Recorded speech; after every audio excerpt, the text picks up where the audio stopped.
Hey guys, do you like my lockdown hair? I'm going to read you a letter I got from a person who read my book this week, and I thought it was pretty cool and insightful and interesting.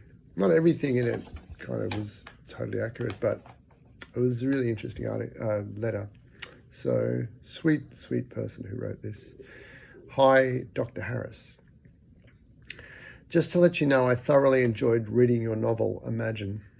Congratulations on your first book. I read it over a few days as frankly I wanted to know what happened next. Your thought processes are very similar to mine, although I may explain mine in slightly more esoteric terms. The adventures of new places, foods and culture were amazing. You were extremely descriptive. Your words transported me to all of those places, seeing what you saw in your imagination. Although I had the distinct impression some were first-hand experiences of previous travels, perhaps. I loved your choice of characters in each of the chapters, all individuals with unique perceptions, educational levels, and clear visions for Earth changes, all seeing the same sun and the same moon, but from each continent.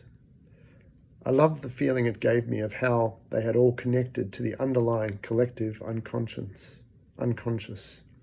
I've had that feeling when I have travelled or when I have been apart from a friend or someone I have loved, and that meditative experience of like-mindedness and shared thought and creative vision. I felt you had drawn a lot of inspiration from the people in your life and their innate characters. I did cry in the chapter about Sydney, Nova Scotia, though.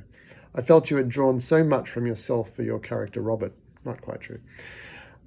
It was such a bittersweet chapter, and I felt so much the nuclear explosion that had gone on in your own life.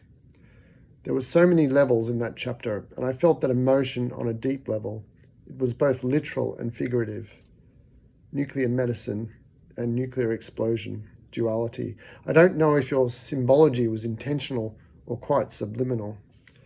Even your number 9 mentioned at the end of that chapter is the end of a cycle numerology. So with that said, my heart acknowledges you and wishes you continued love and healing. Michael, my husband, had passages read from your book about alternative power pipelining water into our arid regions, wave and wind power. All the things we discuss regularly, and the medical advancements and equity that covers all aspects of humanity, from money to education. We have those same discussions about walking gently on the earth, being gentle with those around us, and experiencing world peace. To see culture, not colour, and beings without borders. The concept behind frequency made me smile as I read it. I have previously worked with sound therapists in my natural therapy practice, working primarily with cancer patients. Our belief is that we resonate at a frequency, and to be out of sync causes disease, and that the 7 solfeggio tonal frequencies through sound and music can help with healing. I guess expanding on that and reaching out cosmically, you can expand to ideas like the harmonic convergence, where planetary alignments can create paradigm shifts. So on a quantum physics level, we are all beings without borders, and there are many light workers on the planet like yourself who try to ground a frequency of change. Not surprised at all after reading your book why you were drawn to your profession. After all, you are contributing to healing people to allow their lifeblood to flow. I'm also interested that your expertise stops at the heart, where a cardiologist takes over.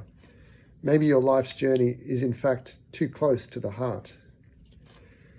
Now, if you can work out how to program that frequency for change and a new world order of peace and political harmony, I can barely wait. I see glimmers of it in love and light. Isn't that gorgeous? I loved it.